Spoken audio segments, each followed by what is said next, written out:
Eu acredito que você entende Noé ser servo, não é verdade? Existe alguma dúvida que Noé era servo de Deus? Acredito que não é verdade?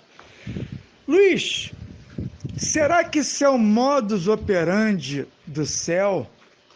Será que Deus, antes de enviar um grande acontecimento à Terra, por um período de 7, que é o número da perfeição, ele avisa os seus servos?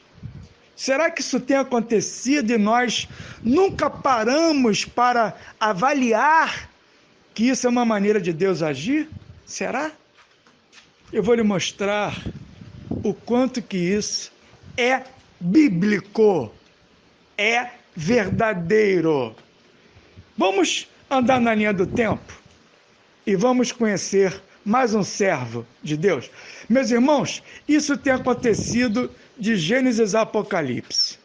Vamos pegar apenas alguns exemplos de personagens bíblicos que você conhece, como, por exemplo, José. Você tem alguma dúvida que José foi um servo do Deus Altíssimo? Eu não tenho nenhuma. A tal ponto que muitos consideram José uma figura de Cristo. E o que aconteceu com José lá no Egito? Abra aí no livro de Gênesis, porém, agora no capítulo 41. Gênesis 41, no versículo 25. Vamos ler juntos. Está escrito: então lhe respondeu José. Respondeu José para quem? Para Faraó, que teve um sonho.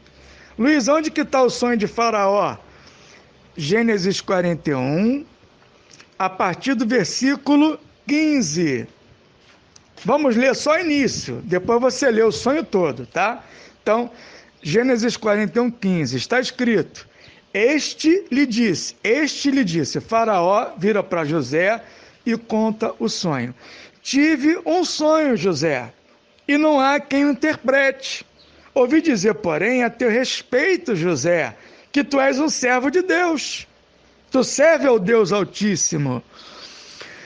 Quando ouves um sonho, pode interpretá-lo. José, por ser um servo, deu glória a Deus. Não assumiu aquela glória para ele. Disse José: não está isso em mim, Faraó, mas Deus dará resposta favorável a Faraó. Deus sempre revela aos seus servos aquilo que ele vai fazer. Então aí ele conta o sonho, mas vamos direto lá no versículo 25. Então lhe respondeu José: o sonho de Faraó é apenas um, porque são dois sonhos, lembra? Das vacas magras e das vacas gordas, das espigas magras e das espigas gordas. Eles falavam a mesma coisa. Então José vira para Faraó e fala assim: Faraó, o seu sonho é apenas um, ou seja, o seu sonho quer dizer a mesma coisa, os dois sonhos. Deus manifestou a Faraó o que há de fazer. As 7 vacas boas serão 7 anos. Meus irmãos, mais uma vez aqui, 7 anos antes daquilo acontecer, Deus vira para o seu servo e revela para o seu servo o que ele vai fazer. Assim como foi nos dias de Noé, será a vinda do Filho do Homem. 7 tempos antes daquilo acontecer, ele revela para o servo. Revelou para José. Continuando. As 7 vacas magras e feias que subirão após as primeiras serão 7 anos, como as 7 espigas mirradas e crestadas do vento oriental serão 7 anos. Esta é a palavra, como acabo de dizer a Faraó, que Deus manifestou a Faraó que ele há de fazer. Eis aí vem 7 anos de grande abundância por toda a terra do Egito. Seguir-se-ão 7 anos de fome, e toda aquela abundância será esquecida na terra do Egito, e a fome consumirá a terra. 7 anos antes daquilo acontecer, Deus revelou para o seu servo, para quê? Agora eu lhe pergunto, para que Deus revelou para Noé? Para Noé tomar uma atitude e entrar na arca. Para que Deus revelou para José?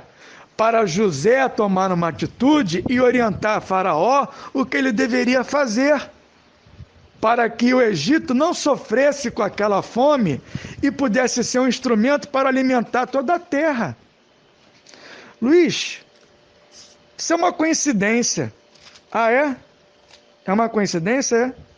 Ah, então tá bom. Você acha que Jeremias era um servo de Deus? Você acha que Jeremias era um servo de Deus?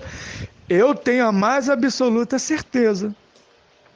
Vamos ver Deus revelando para o seu servo períodos de 7 daquilo que iria acontecer? Abra em Jeremias, no capítulo 29, no versículo 10. Leia o capítulo todo, tá? Mas vamos direto aí para ganhar tempo, no verso 10. Está escrito: Jeremias, meu filho, meu servo, assim diz o Senhor: logo que se cumprirem para a Babilônia 70 anos, atentarei para vós outros e cumprirei para convosco minha boa palavra, tornando a trazer-vos para este lugar. O que Deus fez com seu servo? Num período perfeito, porque 7 é o número da perfeição, Deus falou: Jeremias, não se preocupa, meu servo. Vocês serão levados para Babilônia, cativos, escravizados. Mas ao fim de 70 anos, meu servo, eu estou te revelando que eu vou trazer vocês de volta para essa boa terra. Luiz, ainda acho que é coincidência. Ah, você acha que é coincidência? Então tá bom. Você acha que Daniel foi um servo de Deus? Você acha que Daniel foi um servo de Deus ou não? Eu não vou nem falar o que eu acho. Eu não vou nem falar o que eu acho. Ok? Deus vira para o seu servo Daniel, e assim como fez com Noé, assim como fez com José, ele fez isso com Abraão, ele fez isso com Jeremias. Ele vira para Daniel e no período de 7, dessa vez 70 semanas de anos, ele com antecedência revela o que ele iria fazer. Abra em Daniel 9, no verso 24. Está escrito: ele vira para Daniel e diz, aqui o anjo revelando para Daniel, ele diz: 70 semanas estão determinadas sobre o teu povo. Daniel, eu estou te revelando, Daniel, o que vai acontecer no futuro. E sobre a tua santa cidade, para quê? Para fazer cessar a transgressão, para dar fins aos pecados, para expiar a iniquidade e para trazer a justiça eterna, para selar a visão e ungir o santo dos santos. Deus, através do seu anjo, revela para Daniel 70 semanas de anos à frente o que iria acontecer. Meus irmãos, a Bíblia é clara. A Bíblia é clara. Ela diz lá em Amós, capítulo 3, versículo 7. Está escrito, Amós 3, 7. Certamente o Senhor Deus não fará coisa alguma. Meus irmãos, o que é coisa alguma? Hein? O que é? O que esse texto está dizendo? Precisa de interpretação? Precisa de interpretação? Deus não faz absolutamente nada sem primeiro revelar o seu segredo aos seus servos, os profetas. Ele não faz nada. É o modus operandi dele.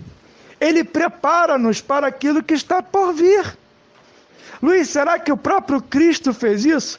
Meus irmãos, meus irmãos, meus irmãos e minhas irmãs, o que Cristo fez 70 anos antes de Jerusalém ser destruída? Lá em Mateus 24. O que Cristo fez? Hein? O que Cristo fez? Tinham 4 servos com Cristo. Eram 4 irmãos. Pedro e André, 2 irmãos, e João e Tiago, 2 irmãos. Estavam no Monte das Oliveiras. Eu pergunto a você, João era servo de Deus? Tiago era servo de Deus? Pedro era servo de Deus? André era servo de Deus? O que Cristo revelou para eles? Que 70 anos após aquela profecia, Jerusalém seria destruída a tal ponto que não ficaria pedra sobre pedra. E hoje, meus irmãos, Deus está revelando para mim e para você que nós estamos a 7 anos do fim da história do pecado na terra.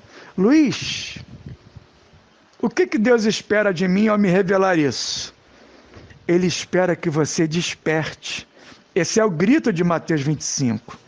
Só que esse grito está sendo dado a tempo de você buscar o azeite, que é a providência espiritual, que é buscar a face de Deus, o seu espírito, através da leitura da sua palavra e da oração. E ele espera que você siga os conselhos do seu servo mor, servo com S maiúsculo. Fuja dos grandes centros. Fuja dos grandes centros. A destruição acontecerá nos grandes centros. Fujam dos grandes centros. Mas, Luiz, será que está tão próximo assim? Você disse que ia falar de Apocalipse 12. Você pode nos mostrar na Bíblia o quão próximos estamos do fim? Essa é a parte mais importante desse estudo. Eu queria que você parasse tudo que você está fazendo para ouvir essa parte final, ok?